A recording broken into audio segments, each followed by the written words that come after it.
Inflation is pretty crazy right now, and you can feel it at the grocery store. You can feel it in any service-based business that you go to. That the price of things just goes up, and the bread costs more, the eggs cost more, the oil change costs more. Everybody is feeling the squeeze and putting the squeeze. The problem with medical practices, is that you can't just turn up your prices because insurance doesn't have to pay you more just because you start charging people more. And so you have to get more creative with your revenue than just simply increasing your prices like they do at the grocery store when they turn up the price of eggs and they turn up the price of bread and peanut butter and those sorts of things.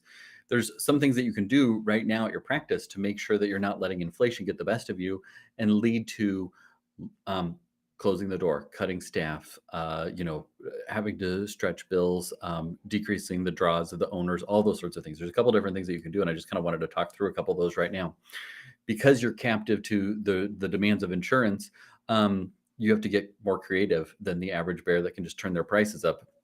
Three places where I see practices leaving money on the table or doing things that they could optimize to better capture revenue so that you can keep the lights on, keep your staff employed and happy, and consider yourself lucky in the midst of all the inflation that's going on, that hopefully things will correct over time. But in the meantime, we have a plan, and we're not just hoping and praying and watching the patient spots not fill up and those sorts of things. The first is coding, making sure that you're not leaving money on the mahogany table at Blue Cross Blue Shield. Their boardroom table has a lot of cash on it. And if you code poorly, then you just keep piling it onto their table. So what you want to do is not look necessarily at the nitty gritty of patient encounters, but you look at the systemic practice and how it's doing. And I would make friends with people in other cities that are in the same specialty as you, in the same geographic area. They have the similar contracts, and say, hey, when a patient comes in with this, what are the codes that are going out? Now, you're not going to necessarily be able to talk about the money and everything like that, but you can compare notes on, here's the codes that we're using to make sure you're not missing anything. Because a lot of times somebody will have figured something out, but they didn't have anyone to tell, so they never told anybody. And you're leaving money on the table that you don't even know about. And it's a systemic issue rather than a specific physician or advanced practice provider or somebody like that that's coding too many 99213s when they should be doing 99214s.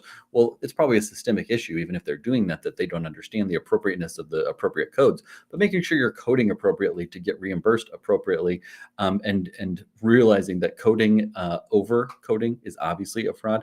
Undercoding is also a fraud, and people feel, especially physicians, feel like undercoding is just being nice, but in reality, it's shooting yourself in the foot and fraud as well. So coding is one.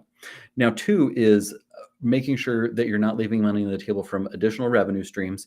The easiest additional revenue stream isn't adding some new feature or something like that. It's simply having a better recall system so that when patients have not been seen for a while, they're getting called, or really ideally texted, because who answered the phone? If my phone rang right now and it was my primary care office or a specialist that I had seen, I would assume that I forgot to pay a bill, and I'd be like looking through my bills to see if there's a bill that I missed.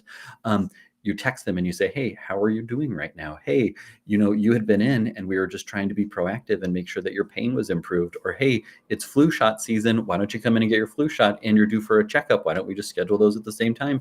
Get those both done. That is a way that you can really quickly and easily recall patients. And if you can do it over text message, all the better, because they're going to see their text message. You get texted and you're like, oh, what's this? Oh, I do need to get a flu shot this year. Yes, I will click right there to schedule an appointment. Easy peasy. Adding additional revenue streams is something that you can look into too, especially if you can utilize your existing staff to do so. And that's very specialty specific. I'm in pediatrics. A revenue stream that I can easily add, which I've already done, is ear piercing, because patients love not having to take their kid to the mall. Patients love not having to take their child to a tattoo parlor to get their ears pierced. We do it in our office. We make a sizable amount of revenue from that every year, because parents like the convenience of it. They know what to expect. They know it's going to be clean and sterile, and we're going to do a good job. And we put pictures and videos up on Instagram of it, and it draws patients in. So that's a revenue stream that otherwise we wouldn't be doing, or that wouldn't exist. There's certainly things in whatever specialty you're in that would allow you to add additional revenue streams, the easiest one being just recalling patients well. And the third is squeezing more from the existing lemon rather than trying to add on hours. Physicians, advanced practice providers, therapists, whatever field, whatever those clinicians are, they are already feeling burnt out. And so you don't want to just say, hey, can you start seeing more patients? Or, hey, can you add on an extra half day in clinic or something like that? Because that's not a long-term strategy for success when everybody is so burnt out and on their candles at both ends, on their last rope, whatever you might say, at this point. But what you can do is you can make sure that you're scheduling efficiently. There's two things that I like in this regard. One is wave scheduling, where instead of a patient every 15 minutes or a patient every half hour, you do them in a wave or modified wave schedule. I've done videos on that before, where two patients are arriving at the same time. One of them's getting checked in quickly. The other one takes a little bit longer. The provider, the physician, the APP, whoever it might be, can start with one while the nurse is rooming the other one, and you have a more efficient schedule that builds in some time and buffer for when a patient is late or they no-show or something like that. And then the second would be making sure that there aren't holes in your schedule.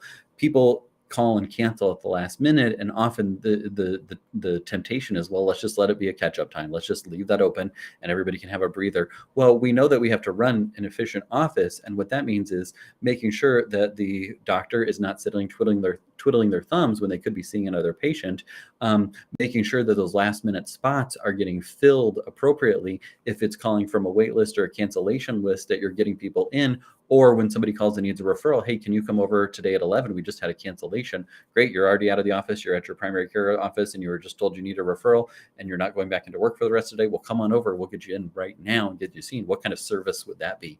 And so that's another strategy, is finding a way to fill those open appointment spots that come up at the last minute, in the last 24 to 48 hours when people are canceling at the last minute. If you can get those spots filled, then you'll run a more efficient office. Because I've seen and talked with a lot of practices, and some say 5 to 20% of their patients cancel at the last minute. And often it's just that it wasn't important to them. They weren't reminded enough about it to put it on their calendar. They're only hearing about it now, and they're forgetting that they had scheduled it 3 months ago, or their physician's office scheduled it for them and they didn't even know.